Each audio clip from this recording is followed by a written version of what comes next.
have good news for everybody.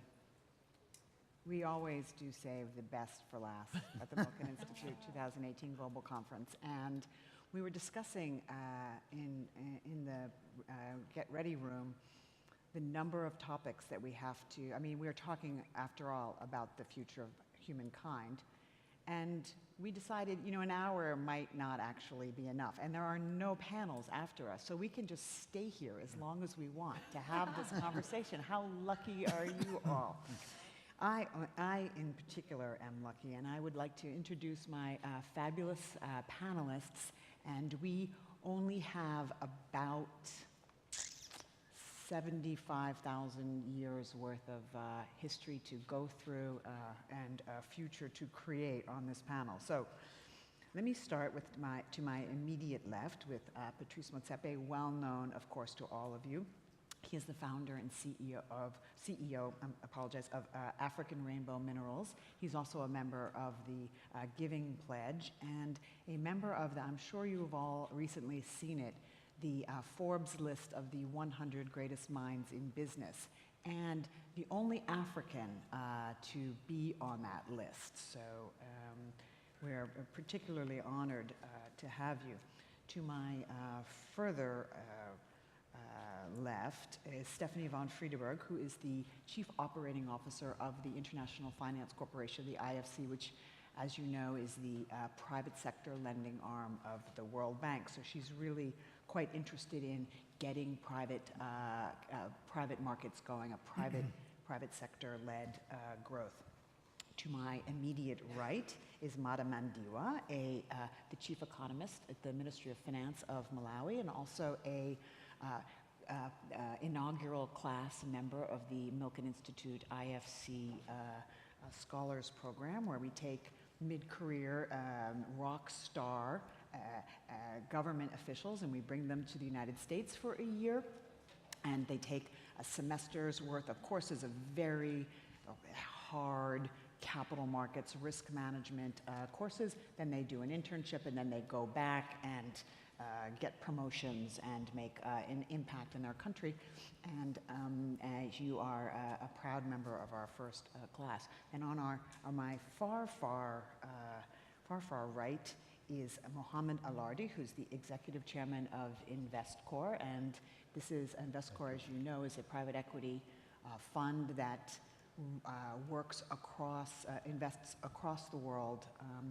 And he's also an author of 2 books, which I recommend to you.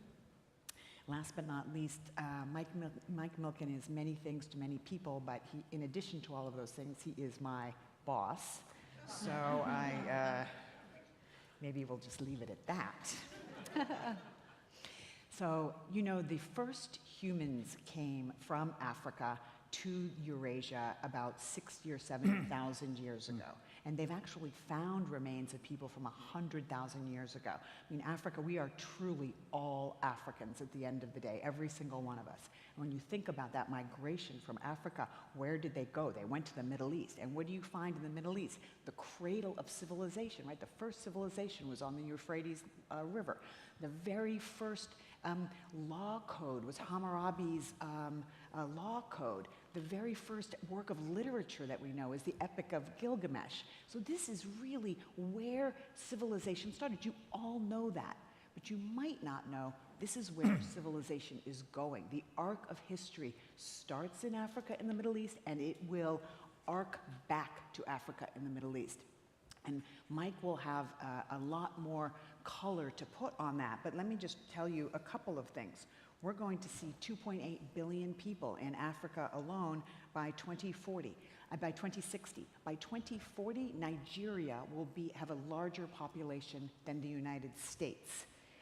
The demographics are incredible. 2/5 of the people in Africa are between 0 and 14. 1/5 are between 15 and 24. In the Middle East, likewise, 30% of the population is between 15 and 29 years old. Africa is adding 12 million people per year to the workforce. So this is the demographics are moving towards this continent, and the question is, how how can we make sure that it's ready and that both the Middle East and Africa are ready to make the best use of these demographic trends in order to lock down and enable prosperity in our countries? And we are going to unpack that in many different levels on this panel. But Mike, let me start by turning to you, and not just because you're my boss, you get to start, but just because you're so good at setting the scene. Why at the Middle East, at the Milken Institute, are we so focused on the Middle East and Africa, actually? What is the importance to you? Well, first, Staci, I was quite surprised because I thought you were my boss. So I just wanted to set that record straight here based on our conversation during the there are certain things that are inevitable, and I think my feeling is if we really sit down and think about what's going to happen, the question is when, not if. And so Africa and the Middle East are in an enormous transition today. And we sometimes forget that 50 million people came to the United States, which made up the vast majority of the population of the United States in the 18th century, in the 1800s. 50 million people between 1800 and 1900. No airplanes, risky travel, risking your life to come. And they came for many reasons, not the least of which was opportunity, religious freedom, but also rule of law, universal suffrage potential, many other areas that we would refer to as social capital. So we have a situation today where the whole net growth of the world's population in this century is probably going to occur in Africa and the Middle East. In many ways, when I think about it, Africa was held back by the Cold War. The competition between ideologies of the West and the Soviet Union, and different leaders in these countries deciding which side you want to side with, and that side will support you. And so in many ways, their progress was dramatically held back. But that is no longer the case today. And so when you don't provide opportunities, if it looks like the environment and the world is better someplace else, people will move. It's a lot easier to get from North Africa to Europe than it was to get from Europe to the United States in the 1800s. And so the question is, can we create opportunities for people in their own country? And the answer is we have no choice. So as the population growth increases, and in the Middle East, the population is so young. In Saudi Arabia alone, it's 70% of the population is under 30. What are they going to be doing? What are those jobs? You cannot rely in this century on natural resources as a job. Modern extracting techniques and other things will deal with those issues, solar energy. So first, we need to focus on education. Second, we need to focus on jobs. And so to me, it's the world's challenge, and the growth rates in the Middle East and Africa will be substantially higher than the developed world. We often forget just the sheer size, relative size. So Africa alone is larger than the United States, China, India, and Europe, all combined geographically. And so, and if we throw in the Middle East is substantially larger in geographic area than the European Union. And all of these areas in the Middle East and Africa are substantially younger. So once we have brought modern medical access to Africa and the Middle East, now what's the next step? And that is, I think, Staci, one of the keys why MANA is so important to be on this panel, as a symbol of really the future of Africa and the knowledge of finance so we can build these. But my point is, if we don't create opportunities in Africa and we don't create opportunities in the Middle East, then they will not be there in this large growth of this population, which by the end of the century, quite possibly will be the largest population growth on our planet. These two areas. We'll be looking to move elsewhere, and that large movement will disrupt many cultures and will cause many issues. So to me, this is the growth area, this is the place to invest, and we will learn a lot from them. We will learn a lot from a cashless society. We will learn a lot from societies where your doctor and medical is first on your mobile phone. And the dramatic move from maybe 2% penetration of mobile phones to over 80 in Africa sets the stage for education, healthcare, etc. And so Africa is substantially different today than we might see it. And you need to see it with your own eyes. You know, the people at the Milken Institute constantly tell me that, boy, those restaurants in Nairobi are substantially better than Los Angeles. So I think this is the key for growth. This is the key for investment opportunity. And this is essential for peace in the world. Patrice Motsepe, you are the walking embodiment, I would say, of the potential of the continent. And the people at this conference have, they've paid a lot of money and they've made a lot of effort to be here. And I think the least that you can do is open up this 100 greatest business minds a little bit and share some of your brilliance with the rest of us. And how did you craft your career? How has the continent changed and the opportunities changed as you've become more successful? And give us a sense from your own point of view where you think the continent is going and what it needs to do to get there. Thanks, Staci. You know what is very impressive is the people that have been here over the last few days know so much about Africa. They know so much about the world. And partly because they consistently have to look for opportunities where greater returns, the risk level is appropriate, and competitively higher returns in comparison with what you find in the developed world. So there's, and of course CNN today, you see almost immediately what happens in Africa and in other parts of the world. But I want to focus on two issues that are very important. The first is the number of young African students who are studying in the best academic institutions, best universities in America, in Europe, in the UK. Some are going to China as well, some are going to India, has never been as high as it is now. And we've got shareholders all over the world, and I'm always excited when I come to New York and go to Boston and you find a young African from Nigeria, from Zambia, from Kenya, from South Africa, occupying a very senior position. And they know what's happening in Africa.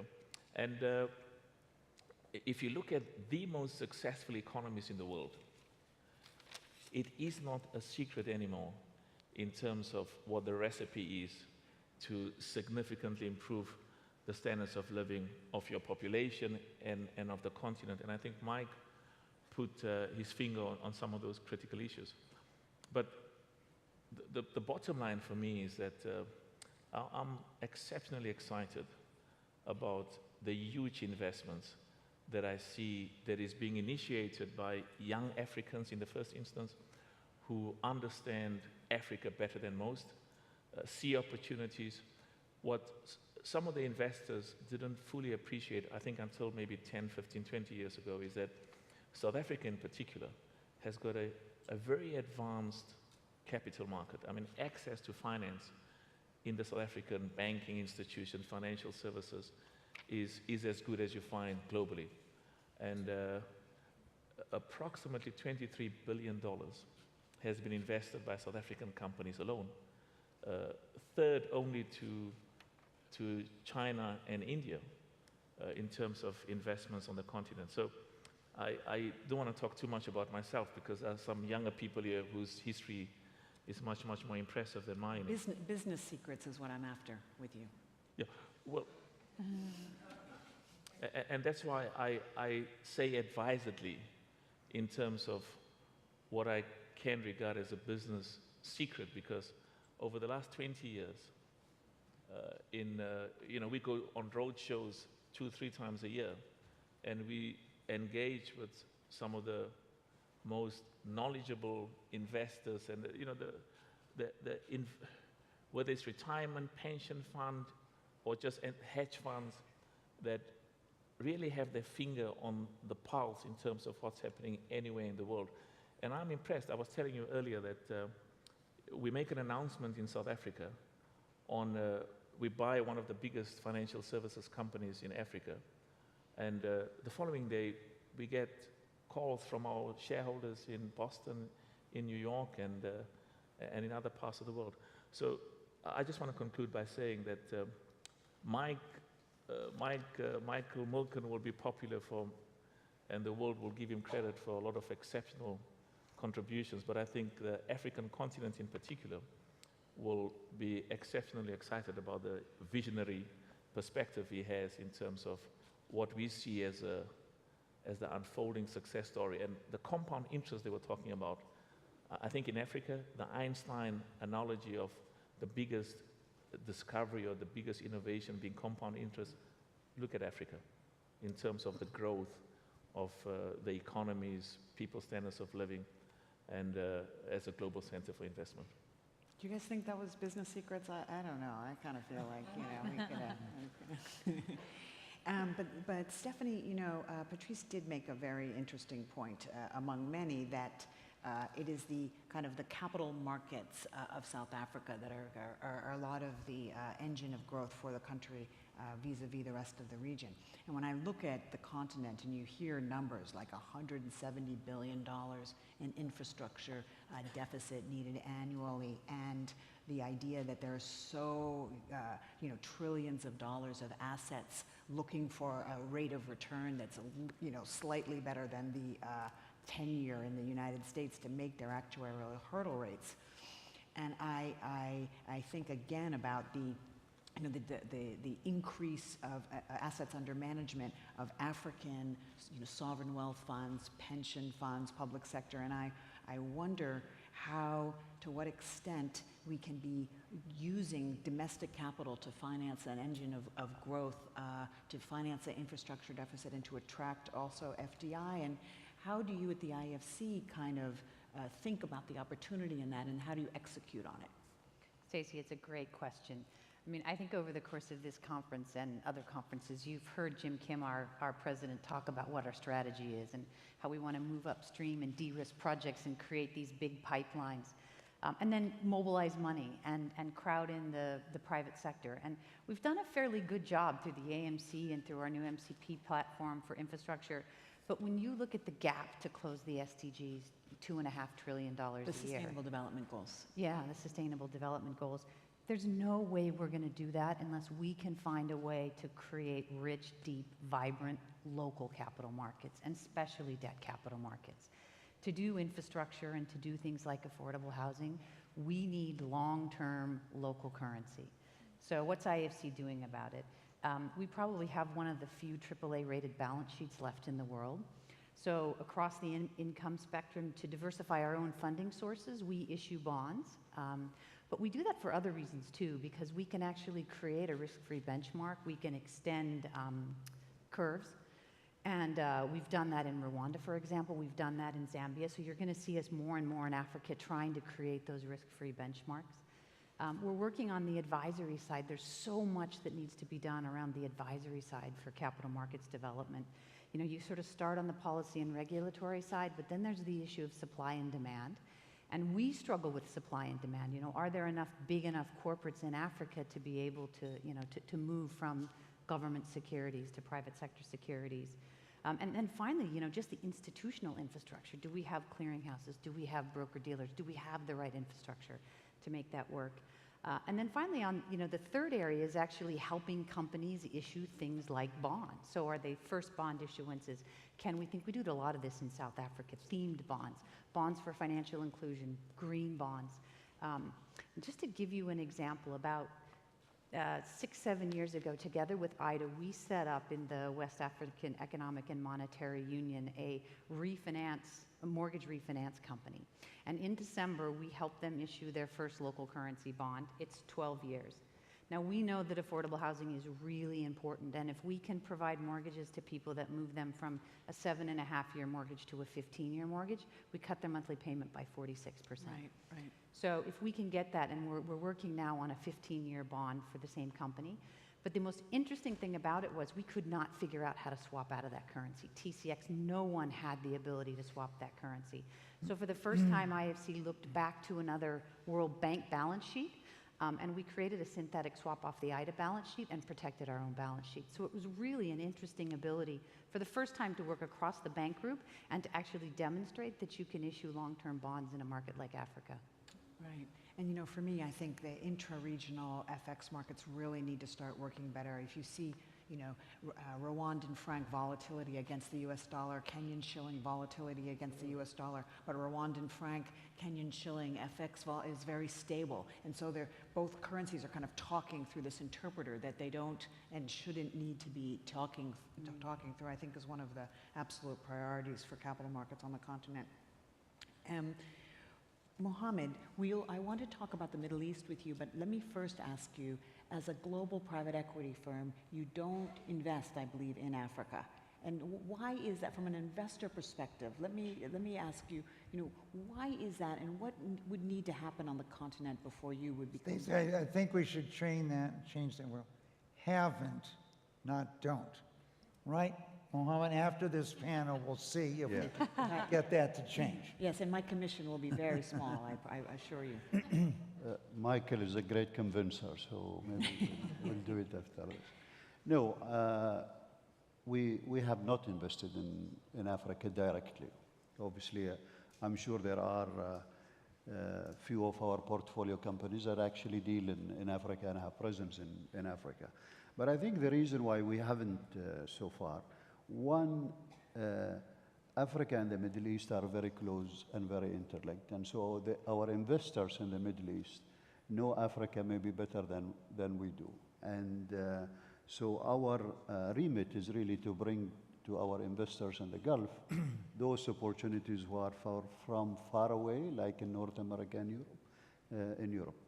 But I think for us as an investment company that takes with it other people's money, whether it is institutional money or retail money, is we want to go to a place where we're sure of the rule of law.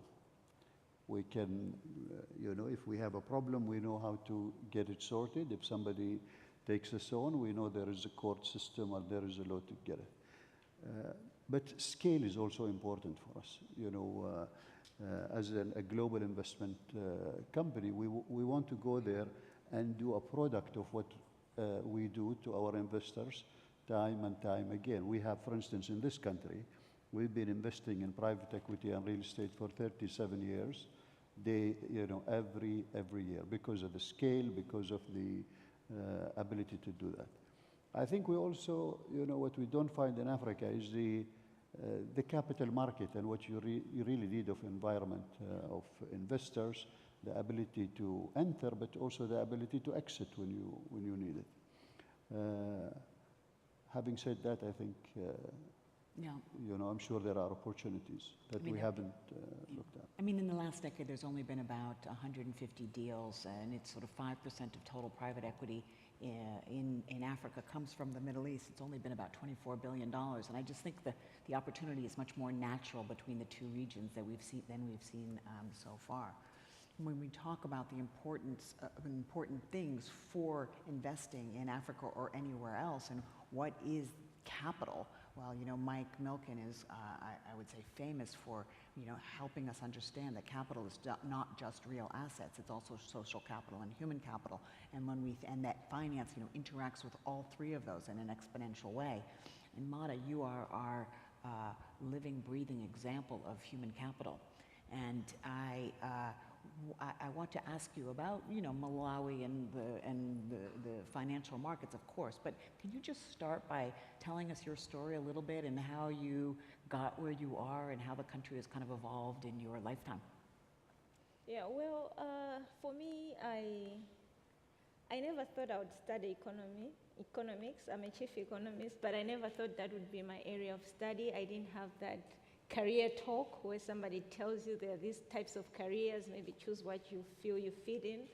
Mostly it was because my brother didn't want me to go to the same university as him, so he told me, go and do economics. So that's what I ended up doing. Now, as I started my journey when I went to the Ministry of Finance and started working in the economic sector,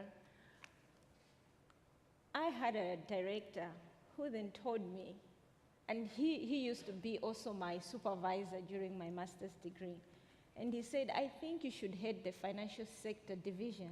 And this was a division that we had never had in our country. And most of the things, when there were financial issues coming into the ministry, people would just throw them away because there was little understanding of what finance is. And mostly it was really the Reserve Bank who was doing most of the dog work. But when it came to the policies to be implemented by the government, most people really didn't understand.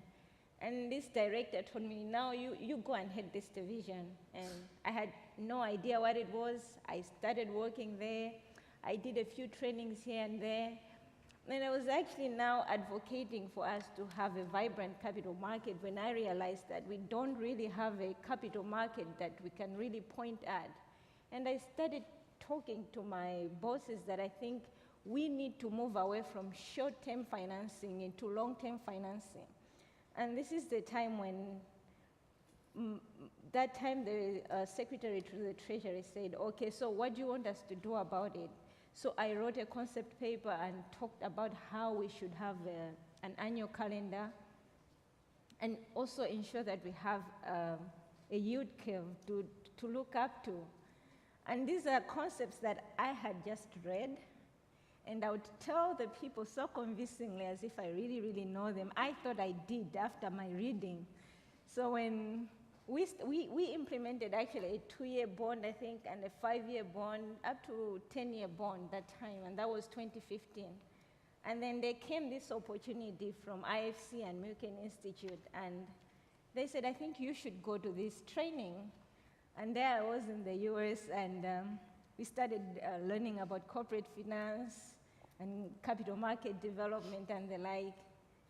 And I realized, oh my God, I think what I was telling my bosses back home, it was really not the truth, but they were actually nodding at what I was saying.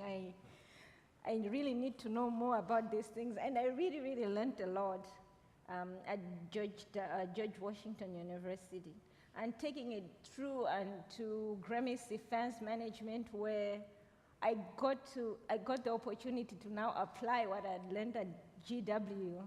It was really an eye-opener. And going back home, I really had to redo most of my concepts. And I'm happy to say now we even have an infrastructure bond. And we're actually building a road that like a four-way lane along the capital city. And it's been a really good journey for me. I'm actually now, next month, going to be Director of Public Policy and Business Environment, which I feel is also an opportunity for me now to work closely with the private sector and ensure that also they have the opportunity to access financial services, and more so in the capital market. So that has been my journey so far. And considering how Malawi really has about 80% of the population in the rural areas, and with little access to finance, I feel that there is so much that we need to do in this area. So we don't have a lot of time left on this panel, and I want to kind of mention a number of the themes that I want to talk about, and then let you all kind of pick how you, because I think it's about financing this arc of history. And when you look at the fact that in Africa, East Africa has grown faster than the rest of the continent, and you could argue that that's because there's less natural resources. You look at China on the continent. Oman is part of One Belt, One Road. Is it Chinese financing that we should look to? Is it a better stewardship of natural resources? Is it Islamic finance that we should be thinking about as another opportunity? How do we think about these things? And maybe, Mohammed, I'll start with you, and then I'll just ask other folks to chime in. You, I think, have a lot to teach Africa about a natural resource curse from the Middle East. And when you think about the future of the Middle East, what kind of advice would you give? Tell us a little bit about maybe the 2030 vision. What kind of advice would you give, or criticism even, to governments in the Middle East about how they should be navigating going forward? And what kind of, Okay, I mean, I think between the Middle East and Africa, although there is a lot of diversity, but there is also a lot of commonality, actually, because with few exceptions, the majority of the countries depend on natural resources. And so you've got the rich countries of the Middle East, they're rich in oil and gas, and the rich countries in Europe, with the exception of Nigeria maybe and Libya, are rich because of gold and because of diamonds. And so, and again, there are exceptions. Turkey is an exception, South Africa is an exception. And so what is happening, what has happened in the Middle East with the meltdown in the oil prices? Suddenly, that whole model where the government takes the oil, sells it, takes the money, and then distribute it by employing a lot of people in government entities and do subsidies.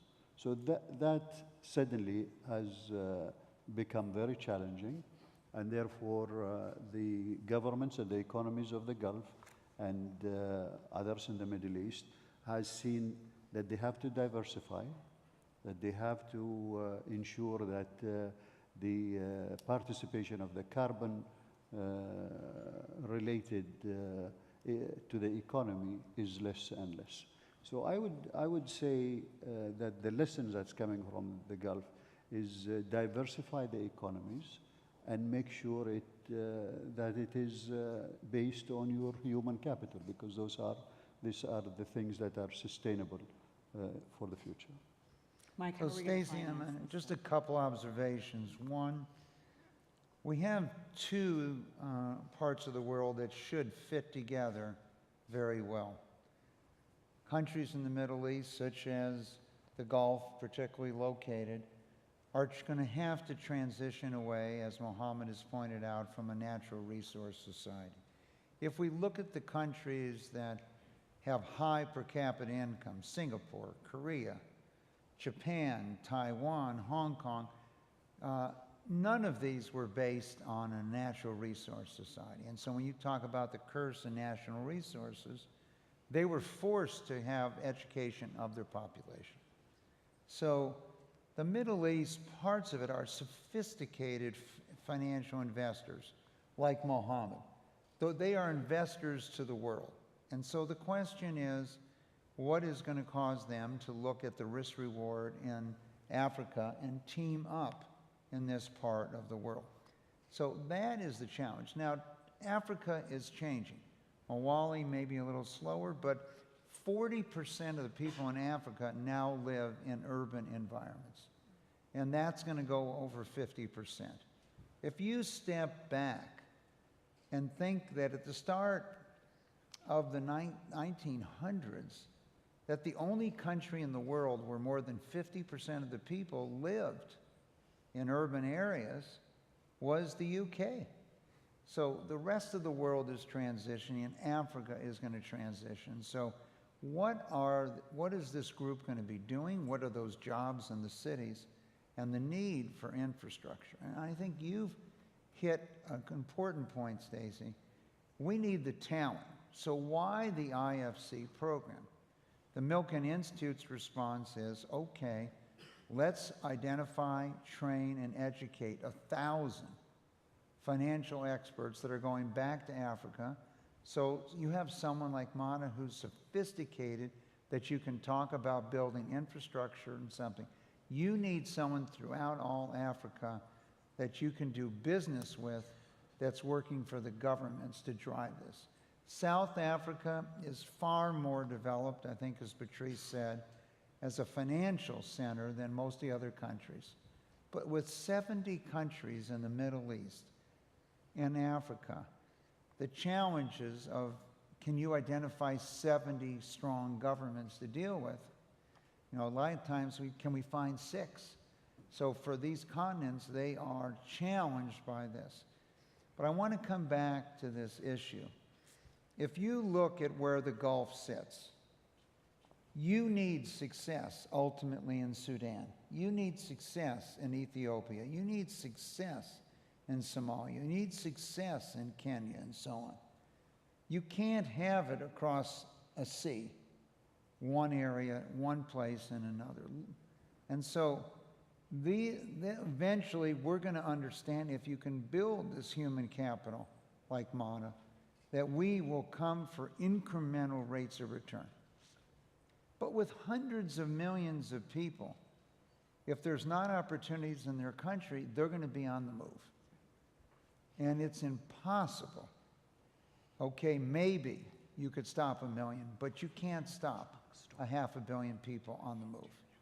And therefore, for stability, we need to create opportunities no different than China today is trying to create opportunities in Western China, so that they thought moving was a good idea.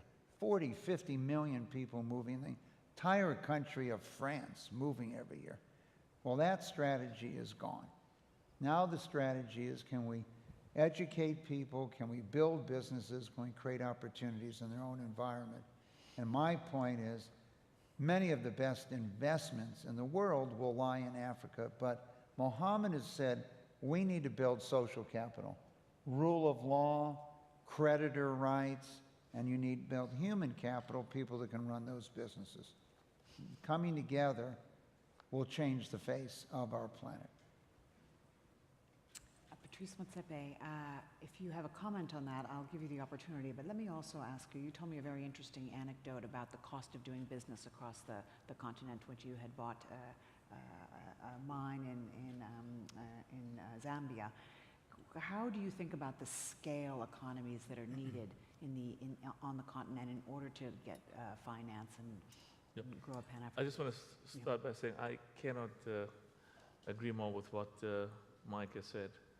And I usually feel comfortable when I'm in a room with, I don't know, investors who are the biggest investors in the world, and they've got different views as to which parts of the world to invest. And it's good because some do well and some don't do so well. And the same applies with CEOs that we interact with on an ongoing basis. But I was talking about this. We built a copper mine in Zambia, and we spent about $600 million. And when we were supposed to open the mine, they flew me around in a helicopter. And on the way to the mine, Mike, I saw kilometers, an inordinate amount of kilometers of trucks on both sides. I mean, many, many kilometers of trucks waiting to enter from Zambia into the DRC, and the same on the other side, many, many kilometers of trucks waiting to enter from the DRC into Zambia. And it must have been about 5 or 6 kilometers. Now, if we can allow the free flow of goods and services, if you enter any of the Schengen countries in Europe, the same applies in America, the same applies in China. You can transport whatever you bring in through California to different parts of the country. We need to get Africa to focus more in terms of opening borders, free flow of goods and capital, and to position Africa from a regional perspective. South Africa has got about 60 million people. We can't compete against the 200 million of Brazil, bigger market. We can't compete against the 150 million of Mexico.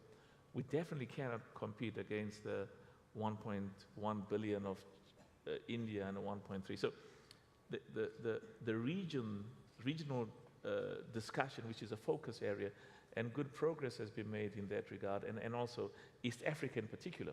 If you arrive in Kenya, you can move throughout Uganda and other East African countries and have a free flow of goods and services. So it's 20 years ago they used to say Africa is not for the faint-hearted, because and I think 20 years ago the Economist had a front cover where they spoke about Africa, the lost continent. And that has changed significantly because there's been a lot of exceptional good progress. But you will hear over the next 5-10 years of parts of Africa where there's corruption and not rule of law. And I think the good thing in some of the countries is those politicians who've been corrupt, effective legal action has been taken against them, and that's very, very important. But overall, as Mike said, we have no choice in Africa. Demographic dividend with all of the exciting opportunities that goes with that, or demographic curse with the hundreds of millions of young Africans who we need to educate and give a future. We will have political stability if we don't make use of that opportunity and create a bright future for them. Stephanie, how can we think about scale? How do you think about scale at the IFC? How do you think about generating economies of scale that investors are going to require and that capital markets are going to require? Yeah, so Staci, you and I talked a little bit about this earlier. If you think about Africa, people keep talking about Africa as if it's a country, and Mike alluded to this, but in sub-Saharan Africa, it's 49 countries. And on one hand, I can count the big economies. So one of the ways to actually jumpstart the need in Africa is to think about regionalization. And remember, Africa missed the agrarian revolution, it missed the industrial revolution, and there's just some really big things that we have to get in place to make that happen. So power would be one. So there's only 8 countries outside of South Africa on the subcontinent that can generate more than 50% of the power in their baseload. I cannot imagine building power plants and transmission in every single country. It would require heavy fuel oil, it would be extremely expensive. So experimentation in West Africa with West Africa Power Pool, really interesting. You were talking a little bit about transport. So in Africa today, both passenger air and cargo represents 2 to 3% of the world market. Rail is 6%. So if we want to create jobs in Africa, tourism, agribusiness, we really have to take a hard look at what we're doing in transport. And I think this ties into your other question about why is East Africa different than West Africa? I think the digital infrastructure is fundamental to fixing Africa. And if you look at Africa 10 years ago, there were no undersea cables up the east coast of Africa. There was one that ran up the west coast of Africa. So we laid the first private sector cable up the east coast of Africa. 3 more have been dropped. To give you a sense of the differential in cost, in Kenya, I have a 100 meg pipe in my office. I pay the same price for a 2 meg pipe in Senegal. And if you look at Kenya today, the sense of entrepreneurialism that's bursting and just what's happening there from a technology perspective is largely because of that connectivity and then all that comes with that connectivity. So Mike, at lunch yesterday, you had, where are the gaps to close the SDGs? And telecom was at the top of the list, $365 billion a year. We really need to focus on that in Africa. Right, and we tend to think about corruption and we tend to think about high costs of doing business, and the same things that bring down the cost of doing business are the same things that bring down the opportunities for corruption, right? So it's it's a win-win. I think we'll take a little bit more than just the 3 minutes that we have officially left because we started a little bit late. But let me just go down the row for a quick response to. Is Africa turning eastward? Is it now an Africa in the Middle East? Is it a one belt, one road now turn? Is it a Chinese investment in Africa? Or, and is that a strategic missed opportunity for the United States and the West? Or how should we be thinking about that? And then from a Middle East perspective, there's so much financing of infrastructure that is required. Is there an opportunity for Islamic finance to really have an important role in financing the continent? So maybe I'll just ask each of you if you have a comment on these last questions. Well, I think like we said, I think there is a big change happening in the Middle East, and particularly in the Gulf countries, moving from oil and gas dependent economy to a diversified economy, to privatization, to enabling tech and young people. And I think this presents a lot of opportunities for investors from across the world. But it is for the long term, because this shift is happening, but it is it doesn't happen overnight, and so I think people should come there for the long term. And I think it's like Michael said, this is the long term is for the good of the whole humanity, because the Middle East and Africa are really important for the growth of the population in the future. I think in terms of Islamic finance, I think as an experiment has been really good. It's around $4 trillion big now. It's increasing and growing at double the rate of commercial bank growth.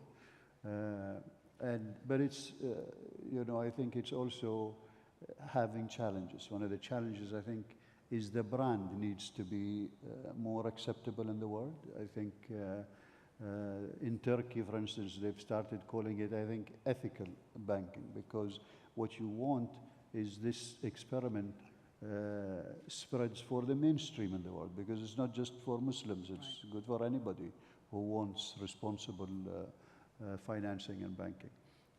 I think Islamic banking does not have yet like the HSBC of the world, for instance. So it needs that kind of strength of institutions that takes it forward.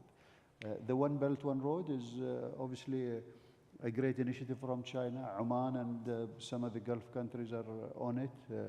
A lot of the African countries, I think, is going to be close to that or on it. It's a huge initiative. It's connecting something like 40%, I think, of the world population. There's almost something like 80 countries signed to accept or go on it. So far, there has been some successes, but some challenges. But I think, nothing for free. And so each country has to see in this initiative what is good for it, what is good for its future, and negotiate that way. And Mike, I want to give you the last word, actually. So can I turn to Mada next and just give your kind of perspective from, you're in the finance ministry of Malawi, so how do you think about Eastern influence, and how do you think about the opportunities for Islamic finance as well? I think I want to agree with Mohammed on the fact that Islamic finance needs to be accepted, embraced, and most importantly, to be understood, because Islamic finance is all the financial market transactions or operations and services that are based on Islamic rule of law and conduct, a code of conduct. And indeed, it's an ethics finance. And when we were implementing Islamic finance in Malawi, we got unexpected questions, because yes, we had understood that it's an important product that we could bring into the market. We don't want to look at it as that it's a product for Muslims, but it's a different instrument, a different product that can also bring into the country more finances. In fact, in Malawi, we also have estimated that there is a parallel, I could call it a parallel Muslim Islamic finance mechanism happening, but it's not being tapped into the formal sector. So there's need to bring it in, and how do we do that? We need to embrace it, change our regulations, and have the banking sector and the formal financial institutions embracing Islamic finance. And we got unexpected questions when we were meeting stakeholders, and some were saying, okay, so if you bring Islamic finance, say, into the banking sector, is Sharia law going to be implemented if there's maybe, if you want to take someone to court? Yeah. And for us, this was something that we didn't expect. So you need a kind of a public education. Exactly, we need to bring awareness to the people. Yeah. Stephanie, can I ask you from a IFC perspective, but also the international financial institutions more broadly, how are you thinking about the priorities to kind of achieve this financing? There's a lot of talk about leveraging public sector balance sheets for more private sector investment, and how are you kind of thinking about increasing that finance delta?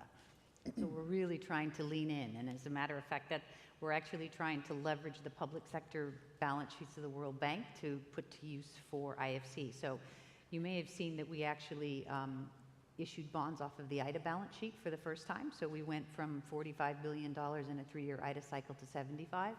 But actually, most importantly for me, from the private sector perspective, in that transaction, the governors gave us $2.5 billion off of the IDA balance sheet to use as a first loss for anything that IFC wants to try to do. So anywhere where a project is just too risky for us, we can pull that risk out and then begin to create projects that people will come together with us to finance. And I think you're going to see us do a lot more first loss, a lot more ways to unbundle risk with our different partners, to crowd in as much as we possibly can. Can I just add one thing on China? Because I think this is important. I think people misunderstand what's happening between Africa and China, and it's not just a natural resource play.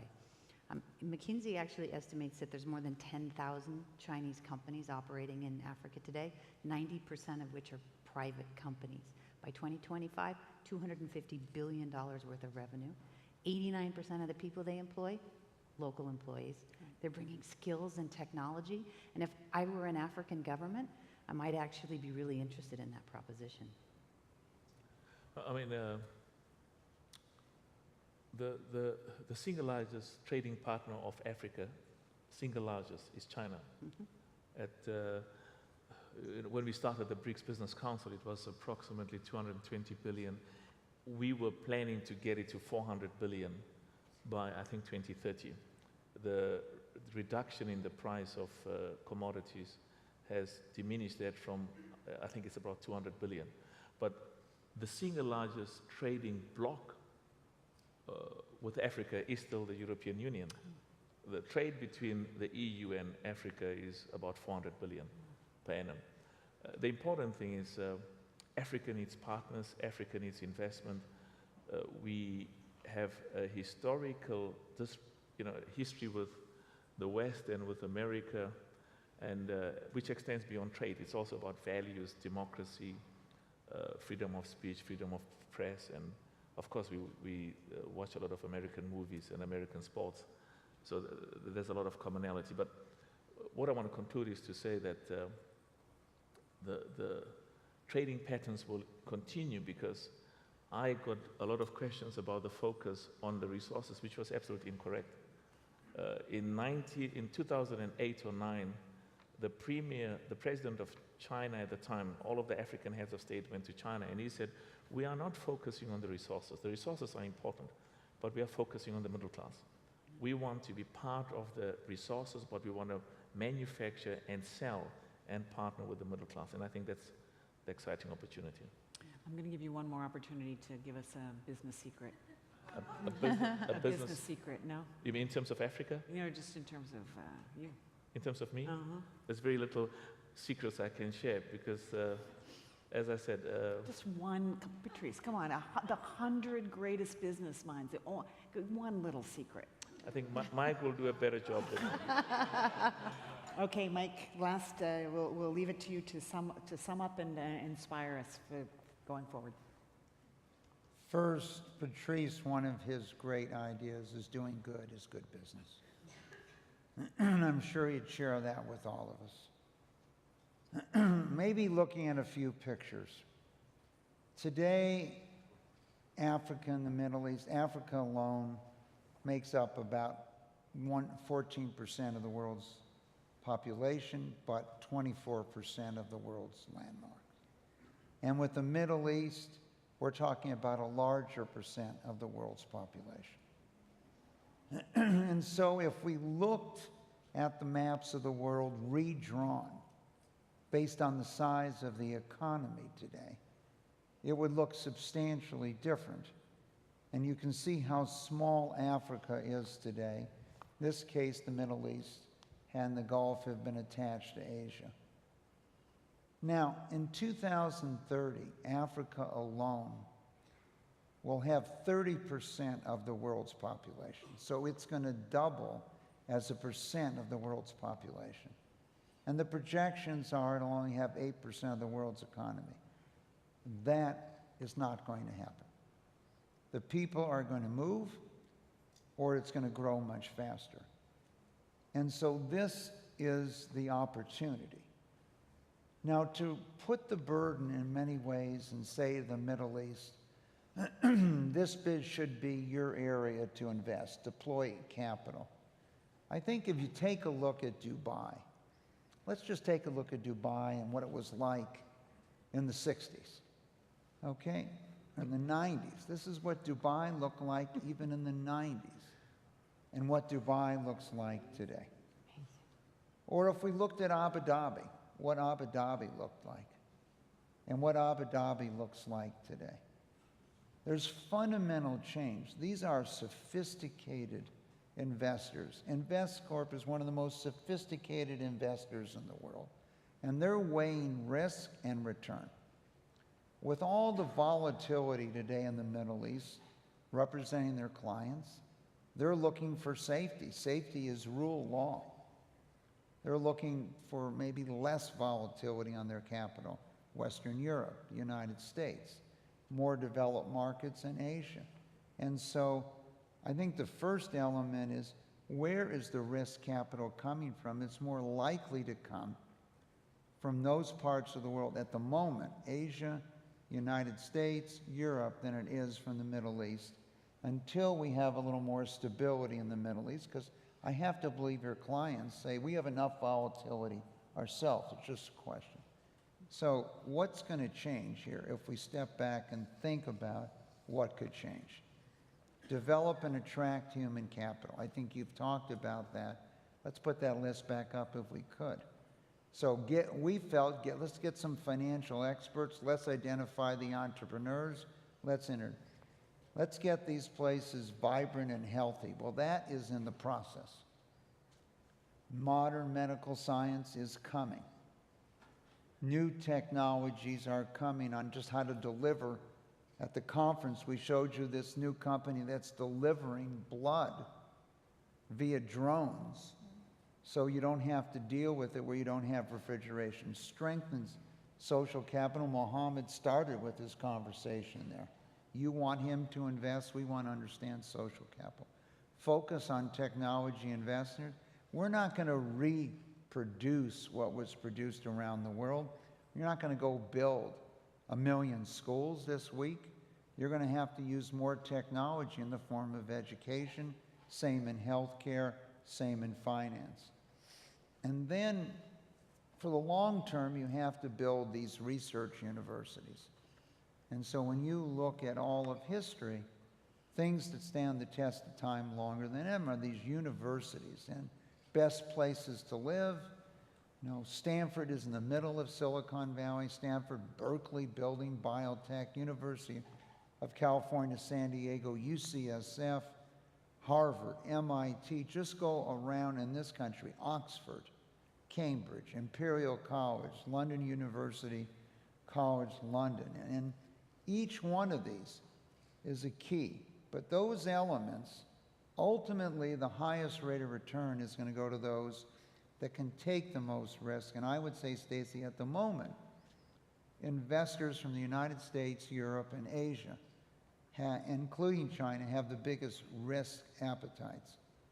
And who is best, maybe in the long run, to serve Africa is a partnership of the Middle East and Africa. But I think the Middle East, probably your investors want a little more stability right now than it's offered. But this is the potential.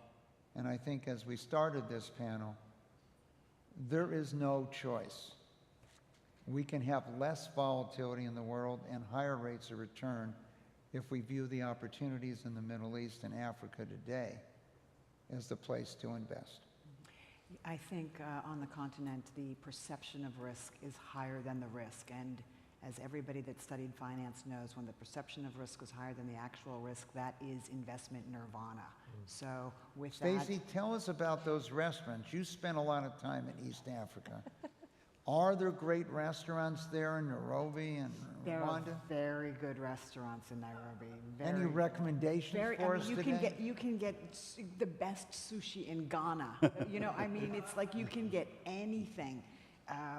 And so you just cannot have an old school lens of thinking about this continent. It is, well, it's technological leapfrogging and cultural leapfrogging and coming into its own. And African fashion now is kind of taking over the world. It's things that you don't expect, and it's everywhere. You know, all the cool kids are in Africa and the Middle East, so you got to get with the program. And I will also say, if you invest in this continent and you are interested in this continent and you plan to make money in this continent, that it behooves you to invest in good policy, capable administrators, confident regulators, and that means supporting human capital efforts like the effort of the IFC and the Milken Institute and this program, and others, of course. And if you are really serious, then I hope that you can participate in this program by helping fund students to come in it, to give them internships, and to otherwise contribute to the human capacity development of the continent. So with that- Staci, I'd say one more thing. I think the world is fully aware today that you need growth and opportunity. And if you look at Venezuela versus Peru or Colombia, a country with the most amount of oil resource proven, okay, is disintegrating as a country today. Its people are starving. If you look at the change in South Africa and Zimbabwe in the recent year, you know, the citizens today want growth, they want opportunity, they want jobs, and they want, because they can see it on their mobile phone, what the rest of the world has today. And they don't understand, in my opinion, why they can't have what the rest of the world, whether it's indoor plumbing, whether it's access to electricity, whatever it might be. And I think you're seeing in most parts of the world, the citizens are rising up and looking for government leaders that will bring that opportunity to their country. I mean, this is often framed as Africa only has 35% access to electricity, and what a shame that is, and the growth rate. But I look at it as Africa's growing from 4 to 6% per annum with only 35% access to electricity. Imagine if there was 100% access to electricity, what this continent could do. But the only words of wisdom is they must all invest in Africa. They must all invest in Africa. And I think, well, look, why don't we just, you know, there's so much more to talk about. Let's just order in some pizzas and keep going. What do you guys think? Thank all you. right, thank you very much.